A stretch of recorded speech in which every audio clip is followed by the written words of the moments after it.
Welcome to Hacking Your ADHD. I'm your host, William Kerb, and I have ADHD. On this podcast, I dig into the tools, tactics, and best practices to help you work with your ADHD brain. Hey team, I've got another listener question today, this time from my good friend Aggie. Hi, Will. Aggie here. Longtime listener, first-time caller. To give listeners context, you and I did admin work together and accountability coaching groups. Then we actually got to meet in person at the CHAD conference before COVID hit. I myself have a background as a special education teacher, specializing in severe disabilities and autism-specific programs. So behavior is one of my strong skills. Implementing, understanding, and executing behavior interventions. My question is this: planning and scheduling and time tracking are all great preventative strategies. Do you have any insight or resources around when you know you're already late and you're trying to stay calm and collected and still show up the way you want to, even when you are already late? Give me a jumping off point on how to reframe that emotional state in the moment, slight or major panic. Would love to hear your ideas or other listeners' ideas in response. And thank you so much for your podcast. You're seriously crushing it. Thanks for the question, Aggie, and I think this is an issue we can all relate to. Being late sucks. So in this episode, we'll tackle the struggle of showing up calm and composed when maybe we just don't feel that way. We'll be looking at a number of tools we can use to try and get ourselves into the right headspace, as well as jumping into some of those things that we might want to do to make sure we're not late quite as often. If you'd like to follow along on the show notes page, you can find that at hackingYourADHD.com/177. I also wanted to let you know about the Hacking Your ADHD newsletter, Any and All Distractions. And that's what this newsletter is all about. The things that have caught my interest over the past week that I think also might be interesting to you. In it, I bring you the top things of the week that have caught my attention from the world of ADHD and beyond. If that sounds like something you'd like in your inbox, just head over to hackingYourADHD.com/newsletter and sign up. Alright, keep on listening to find out how you too can be late, but with style. It's not just that we're late that's the problem. It's that, as you put it, we're discombobulated. When we're rushing, we're more likely to forget other things. And we're probably also feeling frustrated at ourselves that, once again, despite our best efforts, we're not showing up how we want to. It's not only that we're showing up late that is upsetting, but that we want to be showing up as this calm and collected adult that people can rely on. And instead, we're showing up as a panicky mess. So our first step here is acceptance of our ADHD, and that sometimes we're going to be late no matter what. And let's be honest here, everyone, even the most neurotypical among us, is going to be late sometimes. Things crop up. There are traffic accidents, there are last-minute requests, there are times that you have to get changed because you just spilled coffee all over yourself. Now, with ADHD and executive dysfunction, yeah, we are probably going to be facing these issues more often than other people. But it's good to acknowledge that this isn't something that is only caused by ADHD. We only have so much control in these situations. So there needs to be an acceptance piece that sometimes lateness is going to happen. Of course, we don't want this to be our modus operandi, and we'll get into some ways that we can work on reducing lateness in a bit. But for now, we're just going to be talking about this mindset for a little bit.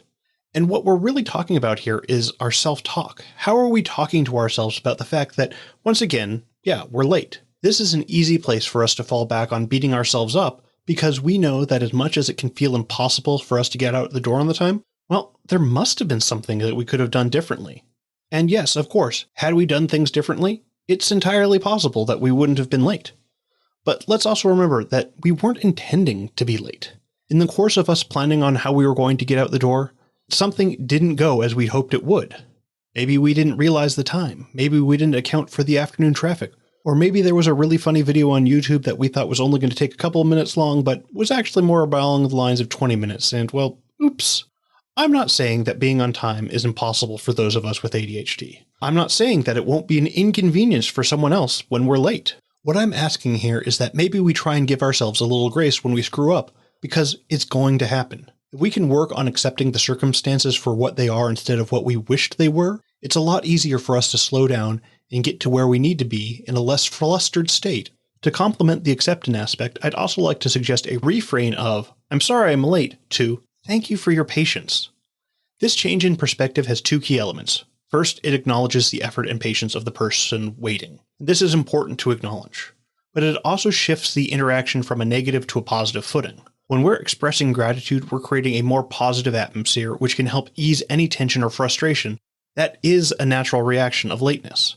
Now, an important aspect of this mindset shift is that we do try and genuinely feel this gratitude. Just going through the motions will feel inauthentic and won't really help. But I find that when I stop and think about the other person, I am grateful for the fact that they're waiting for me. And so it's important to express that. Now, along with this, we also have our physiological responses.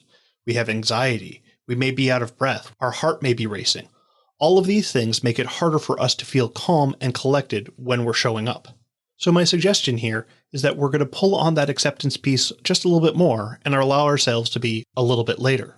Before we get out of our car or we step into the room, we let ourselves take a minute to have a few deep breaths that help reset our nervous system. And I know we don't really want to hear, just take deep breaths to calm down, but there's a good reason to at least give it a try. So when we're in a highly stressed state, say from being late, we have impaired use of our prefrontal cortex. The prefrontal cortex is the part of the brain that is responsible for things like rational thinking. Not our strong suit with ADHD even at the best of times. Now, with our prefrontal cortex impaired, it is hard for us to use self-talk and logic to calm ourselves down because we're not using the rational part of our brain. To help us regain use of our prefrontal cortex, we can use deep breathing techniques to slow down our heart rate and signal our brains to relax. The vagus nerve, which is responsible for various bodily functions including digestion, heart rate, and breathing, runs from the brainstem to the abdomen and is part of our parasympathetic nervous system. When we stimulate the vagus nerve through deep breathing exercises, we trigger a rest and digest signal that is in opposition to our sympathetic nervous system's fight or flight response. By taking those deep breaths, we're triggering our parasympathetic nervous system and giving ourselves the opportunity to calm down and get our rational brain back into the driver's seat. Now, as to how we want to breathe, we want to focus on slow, controlled breaths. When we are inhaling, we're speeding up our heart rate, and when we're exhaling, we're slowing it down. So our focus is to do something like breathe in for a count of 4, and then breathe out for a count of 8. And don't be too concerned with the exact counting here. We just don't want to be holding our breath or hyperventilating when we're trying to calm ourselves down. Just slow and steady. And one idea here is that we are going to want to practice this before we're in those stressful events, so don't just rely on having your first time be like, I'm late, time to breathe. Give yourself some chance to learn how to do it first. And a tip I got from one of my friends is that taking a minute to breathe like this when you're overwhelmed by planning can be a great way to get yourself back into the right headspace to focus on what actually needs to get done, which would give us a great chance to practice. Now, with all that in mind, we still want to try and avoid being constantly late. There usually aren't too many culprits for why we're late outside of unexpected events. And those are being that we lose track of our time or that we're unprepared when we need to leave. Although often it is a combination of the two that really gets us. And a third option here is just underestimating how long it'll take to get somewhere or how long things take. So let's talk about being ready to go. This can come in a lot of forms. And one of the keys here is that often we don't think about how long it might take for us to get ready to go. We might think of it as, oh, I just have to grab my keys and leave the house. That's less than a minute. And that's great if that is literally all you need, but it often isn't. Is there any stuff you have to take with you? And do you know where that stuff is? For that matter, do you know where your keys are? How about putting on your shoes, going to the bathroom? Do you know directions to where you're going? Do you know how long it will take to get there? How long it will take to park? Is there anything else you might have to do before you leave? I know I always have to take my dogs out to go potty before I leave the house. And when I'm in a rush, that's when they really want to sniff every inch of the yard. The point here is that we are often just a few more things that need to get tended to before we can officially go. And while those things individually don't take up that much time, when we're in a rush, they add up. Especially when I go out to my car, realize I forgot my keys, have to go back, grab those, and then I come back out to my car only to realize that I've forgotten my bag and something else inside the house. ADHD can make getting out the door hard. And when we're in a rush because we're late, ADHD makes it even harder. So it's important that we're proactive about getting ready to leave. We should have a place where we always keep our keys. We should also add buffer time to our calendar so that we know we have time to look for parking and time for all the other little things that might not take up a lot of time individually, but take up a good chunk of time when added together. Now, as I was alluding to earlier, this is made worse when we're crunched on time. And this often happens when we lose track of time. This means we have to work on ways of keeping time relevant for when we need to be getting ready to go and when we actually need to leave. I know with my ADHD that my internal clock is not to be trusted. When I'm doing something, I'll check the time and be like, wow, only 2 minutes passed. Look down at my stuff and then glance back up and suddenly it's been 15 minutes or 30 minutes. I will both under and overestimate how much time something takes, which means I just have to be more reliant on timers and clocks. I'm personally a big fan of time timers for this, which give a great visual indication of how much time I have left on my timer. But anything that takes away a step while I'm trying to figure out the time, it's desirable. For me, this means having a lot of clocks around the house, even though I wear a watch. I want to be able to, at just a glance, know what time it is, because without those reminders, I'm really just not going to have a clue. And again, timers and alarms. We can't just figure out when we're going to need to leave from vibes alone. If you have to leave by a certain time, set an alarm. If you want to make sure you're getting ready by a certain time, set an alarm. And remember, it's perfectly okay to get ready 30 minutes before you have to leave and then just sit and be ready for a little bit while you do something else. Just don't get into anything that's going to be so engaging that you miss your alarm for getting out of the house. But this is something I do with my kids to help them get out the door in the morning. After breakfast, they have to get their backpacks ready and do everything else they need to get done before they leave. And then they can spend the rest of the morning doing whatever else they want to do before it's time to leave. I mean, if we were really organized, we might even have them put their bags together the night before. But the point is, they get ready before they have to leave, and then we have time to do other stuff, and then we leave because we're already ready to go. And again, some days, despite our best intentions, we are going to be late.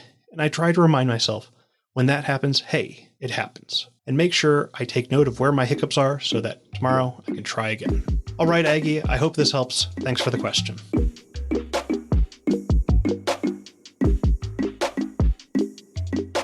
Thanks for sticking with me all the way to the end. But before you go, let's do a quick rundown of today's top tips.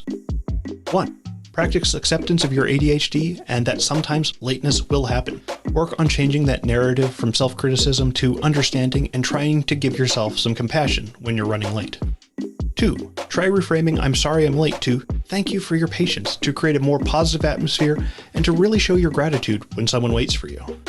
3. Deep breathing can be especially helpful in calming your nervous system. When we're running late and stressed, our prefrontal cortex is impaired, and that makes rational decision-making harder. By slowing down and activating our parasympathetic nervous system through deep breathing, we can calm ourselves and try and get ourselves into the right headspace. All right, that's it. Thanks for listening. I'd love to hear what you thought of this episode. Feel free to connect with me over at hackingYourADHD.com/contact. If you'd like links or to read this episode's transcript, you can go to the show notes page at hackingYourADHD.com/148. If you'd like to support the show, the best way to do so is to tell somebody about the show, especially if you think they'd like a particular episode. Just click the share button on your podcast player and send it over to them. And now for your moment of dad. Some people think that grass don't be wet in the morning, but it do.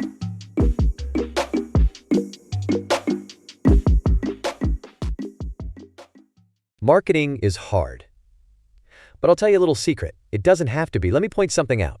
You're listening to a podcast right now, and it's great. You love the host. You seek it out and download it. You listen to it while driving, working out, cooking, even going to the bathroom.